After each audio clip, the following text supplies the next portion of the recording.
शहर में तरक्याती कामों के नाम पर करप्शन के इल्जामात। चेयरमैन डॉक्टर काशिफ का बयान भी सामने आ गया। जराये के मुताबिक chairman municipal committee doctor Kashif ने अदालत में बयान दिया है कि शहर के अंदर फेवर स्कीम से मेरा कोई ताल्लुक नहीं जब तक महकमा पब्लिक हेल्थ इसको बनाकर मेरे हवाले नहीं करता। इस हवाले से इनके दस्तखत शुदा स्टेटमेंट भी अदालत में मौजूद हैं। शहरी हलकों का कहना है कि म्युनिसिपल कमेटी के चेयरमैन के पास 6 करोड़ रुपए बजट होने के बावजूद शहर में तरक्याती काम ना होने के बराबर है।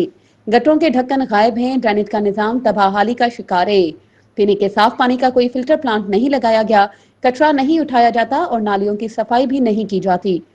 शहरियों ने मजीद कहा कि डॉक्टर काशिफ आवाम को ये बावर कराते रहे कि पेवर स्कीम इनकी जाती कोशिशों से लाई गई है। ताहम अभी हकीकत आवाम के सामने आ चुकी है कि ये स्कीम दरअसल एमपीए मुमताज चांडियों की जानिब से आई थी, जिसके तहत शहर में पेवर का काम हुआ। इनके तमाम हकायक से ये तासुर मिल रहा है कि chairman municipal committee doctor Kashif मुबैना तौर पर करप्शन में मुलविस हैं।